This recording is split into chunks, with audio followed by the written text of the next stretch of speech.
3-4 দিন জ্বরে ভুগে মুখে একদম কিছুই ভালো লাগছিল না খেতে, তাই আজকে ব্রেকফাস্টে বানিয়েছিলাম মিক্সড সস ভেজ পাস্তা।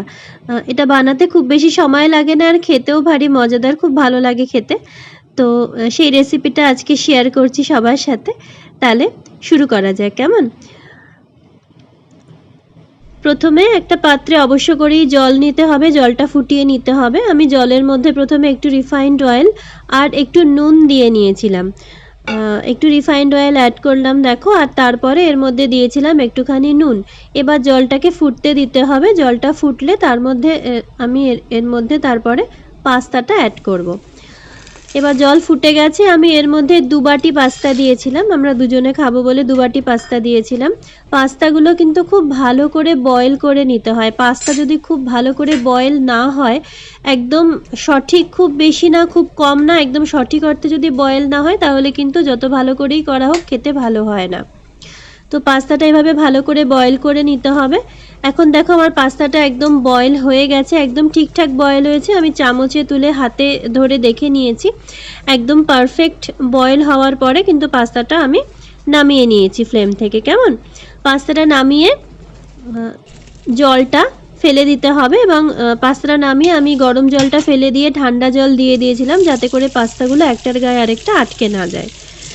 ওদিকে 2টো টমেটো বয়েল করে নিয়েছি আমি টমেটো পিউরি বানানোর জন্য। দেখো এভাবে টমেটোর খোসাটা ছেড়ে এসছে, ভালো মতো বয়েল হয়ে গেছে।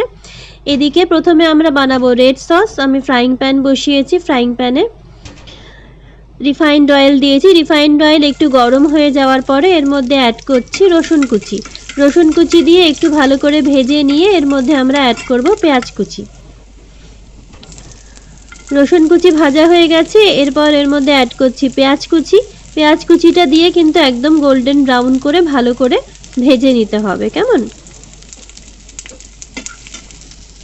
পেঁয়াজ কুচিটা দিয়ে আমি ভালো করে ভেজে নিচ্ছি। পেঁয়াজ কুচিটা একদম ভালো করে গোল্ডেন ব্রাউন হয়ে ভাজা হলে যে টমেটোটা আমি বানিয়ে রেখেছিলাম বয়েল করে, সেটা দিয়ে যে পিউরি আমি বানিয়ে রেখেছি সেই পিউরিটা কিন্তু আমি এখানে অ্যাড করব। দেখো পেঁয়াজটা এখানে একদম গোল্ডেন ব্রাউন করে ভাজা হয়ে গেছে। এবার আমি এর মধ্যে অ্যাড করছি টমেটো পিউরি। বয়েল করে রাখা টমেটো দিয়ে টমেটো পিউরিটা আমি এর মধ্যে অ্যাড করছি। টমেটোর নিচের বোটাটা আমার কাটা হয়নি, ভুলে গেছিলাম, তাই ওটা আমি আলাদা করে তুলে বার করে নিয়েছি। ওটা কেটে পিউরি করলে আর এই সমস্যাটা হবে না। তো এরপর এর মধ্যে একে একে আমি অ্যাড করব কাশ্মীরি গুঁড়ো লঙ্কা, অ্যাড করব গোলমরিচ। অবশ্য করে নুন অ্যাড করতে হবে, আমি প্রথমে একটু নুন অ্যাড করেছি, পরে আবার একটু অ্যাড করলাম। এর মধ্যে অ্যাড করছি গোলমরিচ। তারপর এর মধ্যে দিয়ে দেব অরিগ্যানো, এবং অবশ্য করে এর মধ্যে দিতে হবে চিলি ফ্লেক্স। অরিগ্যানো এবং চিলি ফ্লেক্স দিলে একদম রেস্টুরেন্ট স্টাইলের একটা টেস্ট আসে, খুব ভাল লাগে খেতে। তো এই সব কিছু দিয়ে ভালো করে, খুব ভালো করে এটাকে মিশিয়ে নিতে হবে। আমি টমেটো সসও এর মধ্যে দিয়েছি, আগে একটু দিয়েছিলাম, পরে আবার একটু দিচ্ছি। এর মধ্যে টমেটো সস দিলে কালারটা খুব সুন্দর আসে। তো ভালো করে মিশিয়ে নিয়ে দেখো আমি এর মধ্যে আবার একটুখানি টমেটো সস অ্যাড করছি। টমেটো সসটা দিয়ে খুব ভালো করে কিন্তু এটাকে মিশিয়ে নিতে হবে, এবং ভালো করে একটু নেড়ে চেড়ে কষিয়ে নিতে হবে যতক্ষণ না মশলাটা থেকে, এই পুরো মিক্সচারটা থেকে তেল ছেড়ে আসে। খুব ভালো করে মেশানো হয়ে গেলে, মশলাটা থেকে যখন তেল ছেড়ে আসবে, তখন আমরা এর মধ্যে অ্যাড করব ক্যাপসিকাম। এবার দেখো একদম তেল ছেড়ে এসছে মশলাটা থেকে। এবার আমি এর মধ্যে কেটে রাখা ক্যাপসিকাম অ্যাড করছি। ক্যাপসিকাম অ্যাড করে খুব ভালো করে নেড়ে নিয়ে 3-4 মিনিটের জন্য এটাকে ঢেকে রাখবো। ক্যাপসিকাম খুব বেশি গলে গেলে খেতে একদম ভালো লাগে না, বেশ একটু ক্রাঞ্চি টাইপের থাকলে খেতে ভালো লাগে। তাই খুব ভালো করে নেড়ে নিয়ে আমার যেহেতু এখানে জলটা একটু কমে গেছে, আমি একটু গরম জল অ্যাড করেছিলাম, পরে একটু সামান্য গরম জল অ্যাড করে আমি ক্যাপসিকামটা দেওয়ার পরে কিন্তু 3-4 মিনিট ঢাকা দিয়ে গ্যাসের ফ্লেম একদম কমিয়ে রেখে দিয়েছিলাম। দেখো এই যে একটুখানি গরম জল অ্যাড করে আমি এবারে এরমভাবে ঢাকা দিয়ে গ্যাসের ফ্লেম একদম লো করে দিয়ে বেশ 4-5 মিনিট মতো রেখেছিলাম। আমাদের সস তৈরি হয়ে গেল রেড সস। এবার আমরা হোয়াইট সস বানাবো, যেহেতু মিক্সড সস তাই রেড অ্যান্ড হোয়াইট দুরকম সসই বানাতে হবে।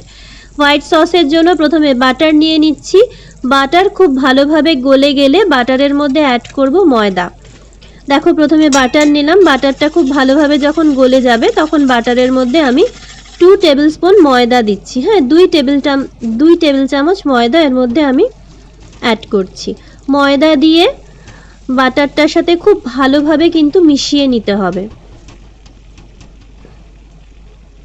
ময়দা দিলাম, এবারে ময়দা এবং বাটারটাকে খুব ভালোভাবে মিশিয়ে নিতে হবে, একদম একটা পেস্টের মতো হয়ে যাবে। পেস্টের মতো হয়ে যাওয়ার পরে এর মধ্যে আস্তে আস্তে অ্যাড করব দুধ। দুধটা দেওয়ার পরেও কিন্তু খুব ভালোভাবে নেড়ে নিতে হবে যেন ময়দাটা থেকে কোনো রকম লাম্প না হয়, কেন কি যদি ভেতরে দানা দানা থাকে তাহলে খেতে একদমই ভালো লাগবে না, ক্রিমি ব্যাপারটাই আসবে না। দেখো এখানে খুব সুন্দর একটা স্মুথ পেস্ট হয়ে গেছে আমার। এরপর এর মধ্যে আমি কুড়িয়ে রাখা চিজ অ্যাড করেছিলাম, অবশ্য করে একটু নুন দিয়েছি, তারপরে অ্যাড করেছি কুড়িয়ে রাখা চিজ। যাদের কাছে চিজ স্লাইস আছে সেটা চিজ স্লাইসও অ্যাড করা যেতে পারে। আমার কাছে আমি চিজ কুড়োনো অ্যাড করেছি, আমার কাছে চিজের বক্স ছিল মোটা, সেটা থেকে কুড়িয়ে আমি চিজ কুড়োনো অ্যাড করেছি। চিজ কুড়োনোটা অ্যাড করার পরে খুব ভালো করে কিন্তু এটাকে মিশিয়ে নিতে হবে। খুব ভালোভাবে মিশিয়ে নিলেই রেডি হয়ে গেল আমাদের হোয়াইট সস।